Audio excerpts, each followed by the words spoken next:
आगामी विधानसभा चुनाव के लिए राजनीतिक पार्टियां हुई सक्रिय। क्या है विधानसभा की तस्वीर? किसकी होंगी सत्ता? कौन होगा सत्ता में काबिज? किसका होगा राज तिलक? क्या कहते हैं उम्मीदवार? प्रेक्षकांनो, आमच्या चॅनलमध्ये आपलं खूप खूप स्वागत आहे। यावेळी आपल्या सोबत आहे तुमसर मोहाडी मतदारसंघातून राष्ट्रवादी काँग्रेस पार्टीतर्फे संभावित उमेदवार नरेश ईश्वरकर सर। आमच्या चॅनलमध्ये आपलं स्वागत आहे। नमस्कार सर, आम्ही आपल्याकडनं जाणून घेऊ की या मतदारसंघामध्ये कशा प्रकारचे आपले विकास कार्य सुरू आहे, काय समीकरण आहे, कशा प्रकारची मोर्ची बांधणी आहे, त्याबद्दल आमच्या प्रेक्षकांना सांगा। कसं आहे, भंडारा जिल्ह्यामध्ये जेव्हा मोठे ज्यांनी लोकांनी पद भोगले, शरद पवार साहेबांच्या विचारावर राहून सणारी मंत्री सुद्धा झाले आणि ज्यावेळेस शरद पवार साहेबाला एक दगाबाजी करण्याचा काम या भंडारा जिल्ह्यातूनच झाला असं आम्हाला वाटलं आणि आमच्या गोरगरिबाच्या या भंडारा जिल्ह्याच्या लोकांसाठी खऱ्या अर्थानं मोठे मोठे पद खऱ्या अर्थानं शरदचंद्रजी पवार साहेब यांच्या माध्यमातून या भंडारा जिल्ह्याला मिळाले आणि त्यावेळेस जेव्हा पक्ष अलग झाल्यानंतर आम्ही शरदचंद्रजी पवार साहेब यांच्या विचाराला ठामपणे मी जिल्हा परिषद सदस्य असताना कुठेही नाही घाबरता मी पहिला एक व्यक्ती भंडारा जिल्ह्यातला आहे की मी पहिल्यांदाच शरद पवार साहेबांच्या साहेबाबरोबर म्हणून एक बॅनरबाजी सुद्धा लावलं आणि त्याच्यानंतर आम्ही शरद पवार साहेबांच्या भेटीला आम्ही 4-5 जिल्हा परिषद सदस्य गेलो आणि त्यानंतर या ठिकाणी आम्ही एक तिकून आल्यानंतर साहेबांनी सांगितलं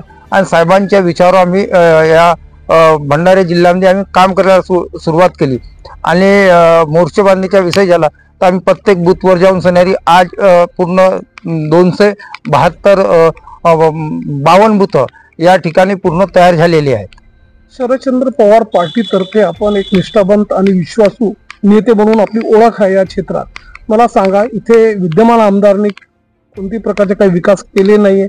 शेतकऱ्यांचे प्रश्न असो की बेरोजगारीचा मुद्दा असो त्याकडे काही लक्ष केंद्रित केलेले नाही, तर आपली पुढची कशा प्रकारची रणनीती राहणार त्याबद्दल सांगा। कसं आहे, लोकांना जो इथं रोजगार पाहिजे तो रोजगार लोकांना मिळालेला नाही आहे आणि ज्या पद्धतीनं आपल्या क्षेत्रातल्या ज्या प्रतिनिधी असतो आणि त्यांनी या क्षेत्रातल्या कशा भूमिका मांडायच्या त्या आम्हाला 5 वर्षामध्ये संसदमध्ये मांडताना कुठेही आढळल्या नाही।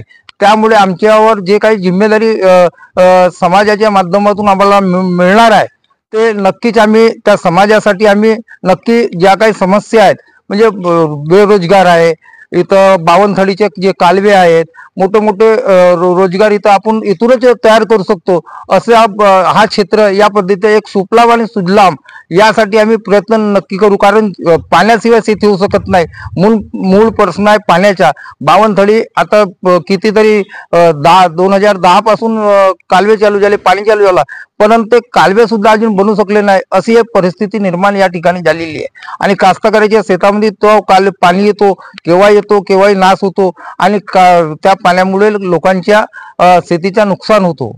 राष्ट्रवादी पक्षातर्फे आपण संघटन मंत्री आहात, मला सांगा, आता सदस्यता मोहीम पण आपण राबवत आहात, म्हणजे बाकीचे जे लोक आहे म्हणजे जे युवक आहे त्यांना आपल्या पक्षात समाविष्ट करून बळकटी देण्यासाठी आपले काय काय प्रयत्न आहे त्याबद्दल सांगा। नाही, आम्ही म्हणजे लोकांपर्यंत जातो, आम्ही शरदचंद्रजी पवार साहेब यांचे विचार घेऊन जातो आणि लोकांना ह्या गोष्टी भावलेल्या नाही आहेत। कारण लोक आपण म्हणजे त्यांची मानसिकता ज्या पद्धतीने पाहिजे त्या पद्धतीनं बाकी पक्षाकडे नाही आहे आणि जे बेरोजगारी झाली आहे त्याच्यामुळे लोकांच्या शरद पवार साहेबांच्या पार्टीकडे लोकांचा जास्त विश्वास आहे। या निवडणुकीच्या तोंडावर जे मुख्यमंत्री माझी लाडकी बहीण योजना आहे जे आहे त्याला जनतेतर्फे उत्तम प्रतिसाद मिळतो आहे, पण तुम्हाला सांगा, आपल्याला असं वाटतं की आपल्या मतदारसंघामध्ये त्याचं काही इफेक्ट होऊ शकतं? आपल्याला असं वाटतं का? मला तर त्याच्या कुठेही वाटत नाही, कारण लोकांना समजतो, लोक एवढे समजदार आहेत, जनता खूप समजदार आहे। आता झालेल्या ज्या निवडणुका आहेत महाराष्ट्रातल्या जनतेने दाखवून दिलं की योजना कशा होतात का होतात म्हणून, मग ते त्याच्यावर भाष्य करण्यापेक्षा लोक हा निवडणुकीचा फंड आहे हा एवढा महिलांना सुद्धा तेवढा समजदार महिला आहेत। या भंडारा तुमसर विधानसभा क्षेत्रातल्या महिला ह्या खूप हुशार आहेत आणि त्या महिलांना सर्वांना माहित आहे लाडकी बहीण म्हणजे काय। जेव्हा लाडकी बहीण यांना बारामतीमध्ये नाही समजली साहेबांना, त्या विषयाने लोकांना मूर्ख बनायचं काम हा चालू आहे देशामध्ये। लोकसभा निवडणुकीमध्ये महायुतीला जे पराभव पत्करावा लागला, अशात आपण बघतोय की जे महाविकास आघाडी जे आहे त्यात एक उत्साह निर्माण झालेला, उत्साह संचारलेला आहे. आपण कसं बघतोय की म्हणजे हे तुमचं मतदारसंघातून कशा प्रकारचे राष्ट्रवादी काँग्रेस पार्टीचे कशा प्रकारचे नियोजन राहणार, काय व्यूहरचना असणार त्याबद्दल सांगा. कसं आहे, लोकांच्या मनातल्या ज्या भावना आहेत आणि जो माणूस लोकांच्या मनातल्या भावना जाणतो, आदरणीय शरदचंद्रजी पवार साहेब यांचे विचार हे लोकांना पटतोत आणि ते विचार घेऊन आम्ही लोकांपर्यंत झालं. जेव्हा कृषी मंत्री होते आणि त्यावेळेस साहेबांनी ज्या पद्धतीनं कृषी मंत्री असताना साहेबांनी ज्या पद्धतीनं कास्तकाराच्या हिताचे जे काम केलं, म्हणून लोकांचा विश्वास आहे. आणि महाविकास आघाडीकडे आज देशामध्ये सर्वात मोठा लक्ष सुद्धा महाविकास आघाडीकडे म्हणजे तुमसर विधानातल्या जे लोकांचा आहे तो खूप प्रतिसाद चांगल्या प्रमाणे मिळू शकतो. विद्यमान आमदारांनी काही विकासाकडे काही लक्ष दिलेलं नाही, दुर्लक्ष केलेलं आहे असे लोक म्हणतात की भ्रष्टाचार पण पुष्कळ झालेला आहे. त्यावर आपण काय भाष्य करणार? कसं आहे, भ्रष्टाचार जे बी मोठे लोक असतात ते भ्रष्टाचार करतात. आमच्या दृष्टीचे छोटे माणसं आहेत, आम्ही कुठला भ्रष्टाचार करणार.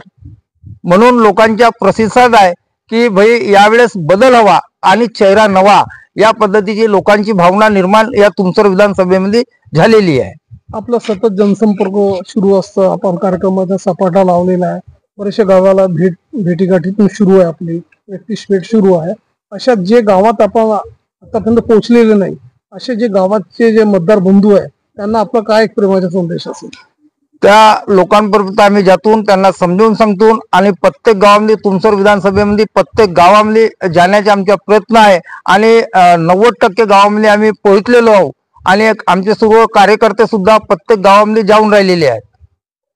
प्रेक्षकांना हे होते नरेश ईश्वरकर. आपण तुमसर मोहाडी मतदारसंघातून राष्ट्रवादी शरद पवार पार्टी तर्फे आपण संभावित उमेदवार आहात. आणखीन आपलं कार्य बघता आपण निष्ठावंत कार्यकर्ते म्हणून ओळख आपली निर्माण झालेली आहे इथे. आणि आपण जे युवकांसाठी आणि बेरोजगारांसाठी आणि शेतकऱ्यांसाठी जे विजन मांडलेले आहे ते निश्चितच तुम्ही पूर्ण करणार. आणि आपण आपला वेळ आमच्या चॅनलला दिला सर, त्याबद्दल आपण धन्यवाद. नमस्कार. धन्यवाद.